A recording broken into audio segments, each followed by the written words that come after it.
It's time to get to work. Today, the points of emphasis we're looking at are what it means to run our offense through one of our scorers and limiting the transition offense of our opponents. As you know, we have some really potent scorers on this team. At certain times, coach is going to run the offense through one of them. This could be because he has a mismatch, or maybe he sees someone who has a hot hand who can help us close out the game. So let's take a look at some game film illustrating what we should be doing when coach wants us to run the offense through one of our scorers. Take a look at this play right here. See how the offense waits for their primary scorer to get into good position for the pass?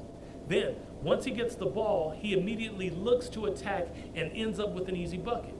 These are the things coach is going to expect from you guys when you're out there on the floor.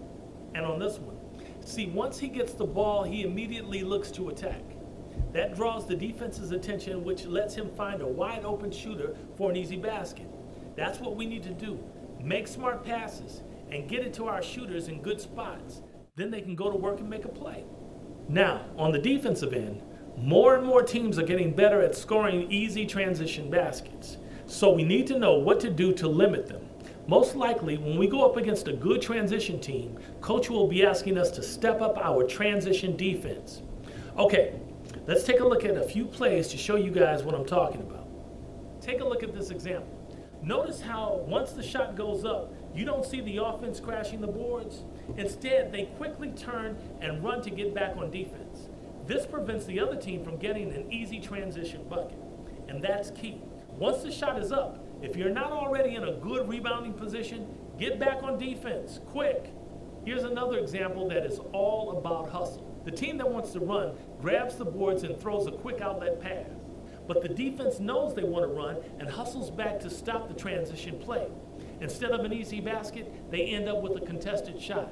These hustle plays help limit the other team's transition game. And that's what we need to focus on when the coach asks for it. Okay, that's going to do it for today. There's no excuse not to know what's expected of you when coach calls for either of these points of emphasis in a game. See you at practice. You got it, coach.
Okay, fellas, today's points of emphasis focus is going to be on two things, running in transition and the pick and roll offense. Let's get started. Now we have a team that is quick and athletic. There will be times when coach will want us to pick up the pace and get out on the fast break to try and get some easy transition baskets. This is especially true when we go up against a team who isn't very quick or doesn't play good transition D. And we want to be able to exploit that. So to that end, I've put together a couple of plays showing how we should try to get out and run in transition. On this one, after the shot goes up, several players leak out and sprint the other way. They make the quick outlet pass, push the ball up the court, and don't give the defense a chance to set up.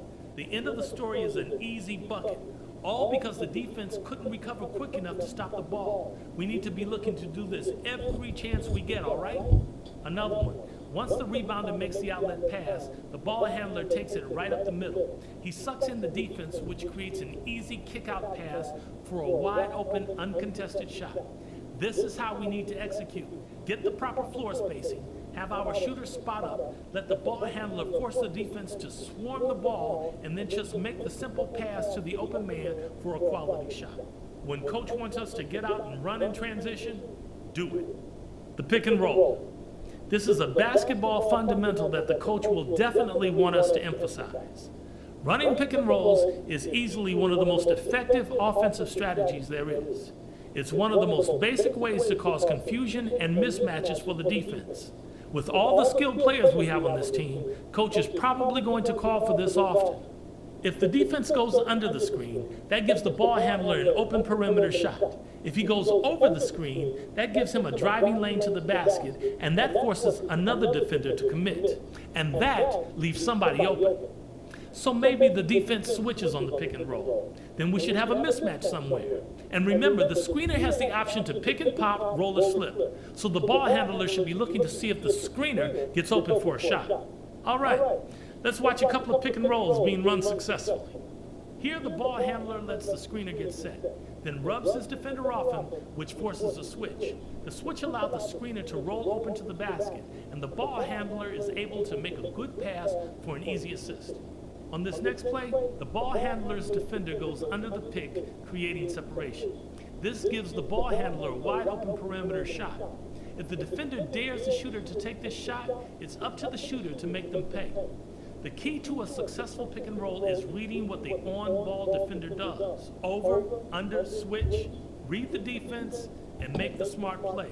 That's all there is to it. That should have you guys fully up to speed on what to do when coach calls for any of these points of emphasis. Let's head out, and we'll be back at it tomorrow for practice. No doubt. We good, coach.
What's up with them?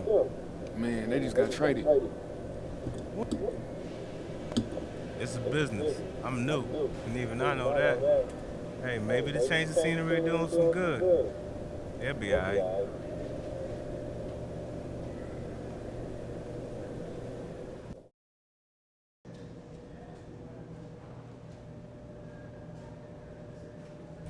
I'm sure you've all heard we're going to have some new faces around here. We all know that change is part of the business.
Hey, you want to see me? Yeah. Wanted to let you know I've noticed what you've been doing this season. Working hard, learning quickly, playing well. In fact, a lot of people have noticed your game. I'm just trying to do my part. The big stage hasn't bothered you at all. That's good. Because the stage is about to get a lot bigger. What do you mean? All-Star Weekend's coming up. You're going to be a part of it. Congrats. You deserve it. That's great, Coach. But I expected nothing less from myself. I belong in this league. I know that. And this is not the last time I'm going to be rolling with the All-Stars.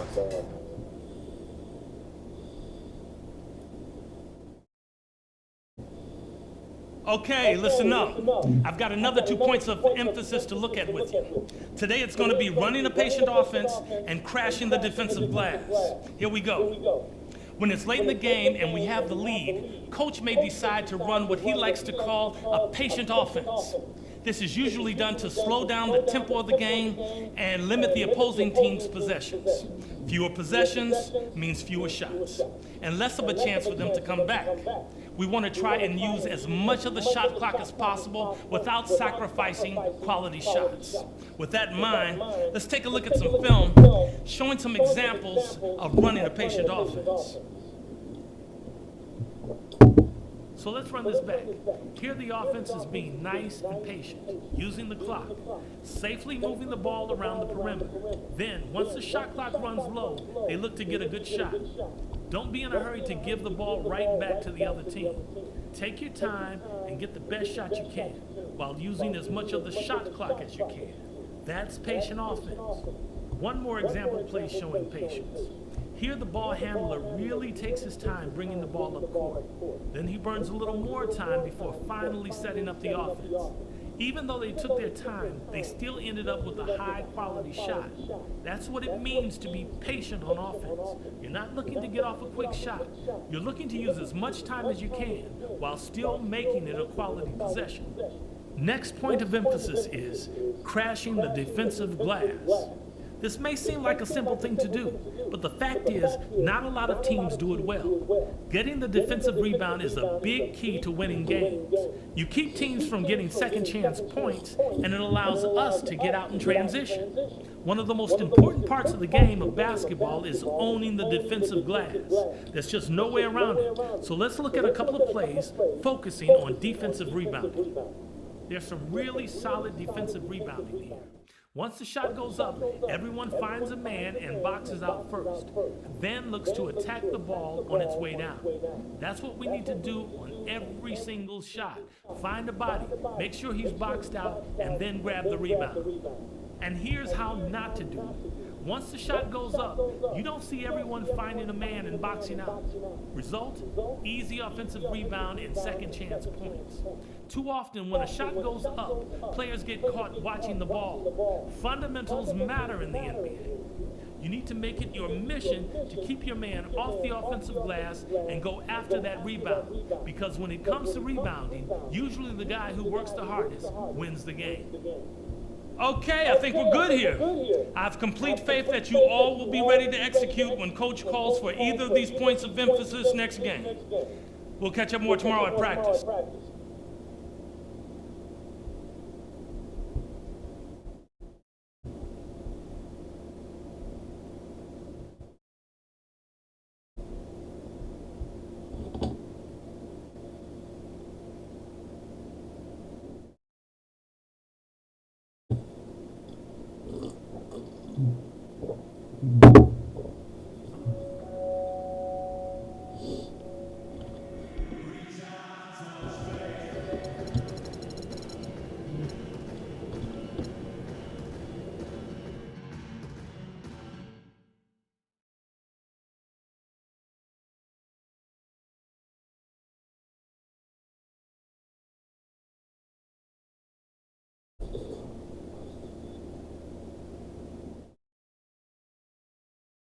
Time to get going, guys. Today we're going to look at 2 more points of emphasis: crashing the offensive glass and shooting at will. Let's get to it. Now, I've said this before, but this team is full of guys who are really good at hitting the offensive glass. Coach thinks it's a real strength of ours, especially when we go up against a team that's not particularly strong at rebounding the ball. Offensive boards gives us multiple opportunities to score on a single possession. So when Coach tells us to crash the offensive glass, we need to make sure we do it. That said, let's take a look at a couple of replays that should help everyone understand what we're expecting you to do. Let's take a look at this replay. Once the shot goes up, guys are in position, looking to go after the offensive rebound. In this case, you got a defender that didn't get his man boxed out. That leads to an offensive rebound and an easy putback. You need to always be looking for opportunities like that. So keep your eyes open. Here's another example. As soon as the shot goes up, you got 3 offensive players looking to crash the glass for the board. One of them slips his defender, grabs the board, then kicks it out, and it ends up leading to a wide open shot. You guys have got to get yourselves into position for a good chance at an offensive ball. Once you secure the rebound, either go back up for the shot or look to kick it out for another good shot. Coach is going to be expecting you to hit the offensive glass when he calls for this point of emphasis. The next point of emphasis Coach wanted me to go over is shooting at will. Now that doesn't mean jack up half-court shots as soon as you get the ball. It does mean if you get a solid open look and a spot on the floor where you are capable of scoring from, don't hesitate to put it up. Coach knows we have a team with a bunch of capable scorers, and he's going to want us to take advantage of that. So don't hesitate. Trust yourself and take the shot. So when Coach calls for us to shoot at will, if you got a good shot, take it. Now let me show you guys a couple of plays that demonstrate what shoot at will looks like. On this play, the ball handler sees an open shooter and fires it right to him.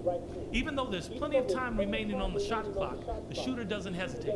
If you're open and in your range, regardless of the shot clock, it's all yours. When you get a good look, don't stop and think about it. Let instincts take over and let it fly. And here's how not to do it. Shooter gets a nice pass and he's wide open. But instead of taking the shot, he hesitates. Just a moment, but long enough for the defender to recover. He's already missed his chance, but then he ends up forcing the shot and missing. Don't be that guy. You don't know if you'll get another quality look again later. Take what the defense gives you.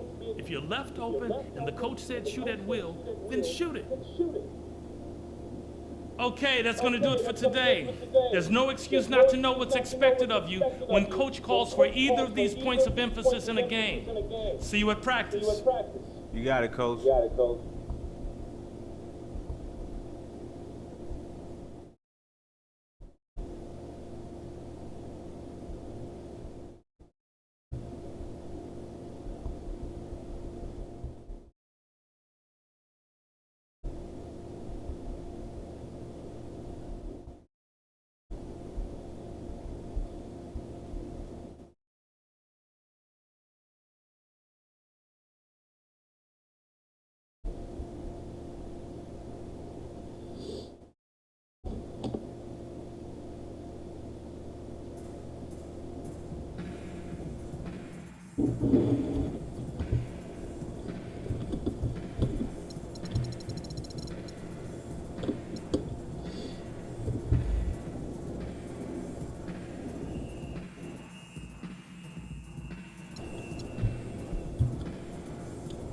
Так, ну такая вот у нас, такой у нас получился сегодня сезон. Давайте посмотрим, что у нас там по неизвестно сколько у нас с вами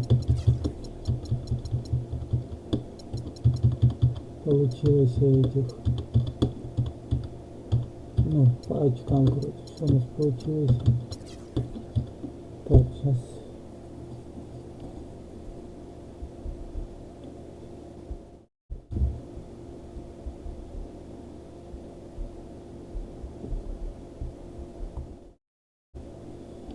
Так, ну что? Король пачка. 30 очков в среднем. Офенсив подбор. 2,6.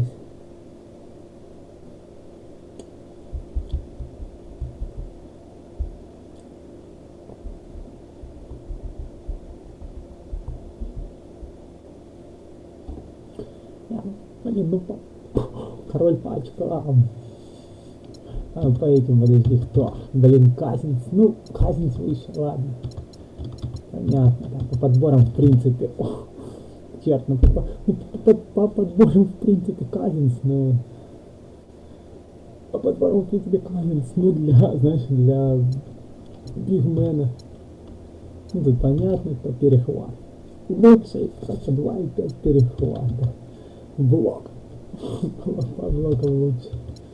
По потерям Стеф Карри лучше. Так, вообще, в принципе, по очкам кто? Нормально. Почти 2500 очков. Тут подборов.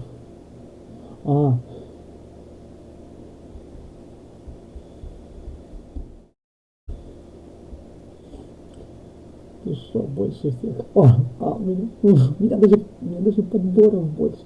У меня даже подборов больше, чем у Казинца, ты понимаешь? Не больше, чем у Ховарда, больше, чем у Казинца. По ассистам, да, все-таки тяжело. Ну, перехват, 208 перехват, вообще блокшоты. Король по блокшотам. Король блокшотов. По потерям непонятно. Ладно, так, а ну подожди. Сейчас, не, подожди. Да не, подожди. Да блин. Да не, ну нормально. 38,4. Это минуты. Очков 34. Нормально. Не, друзья, какой-то этот... Подожди, а что там у команды? Я не посмотрел, что стать. Блин, мне все равно на... Черт.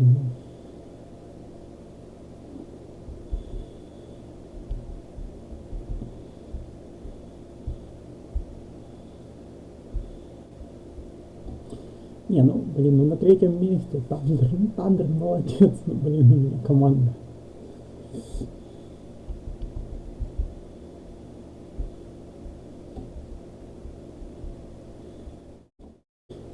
Блин, ну мы, конечно, да.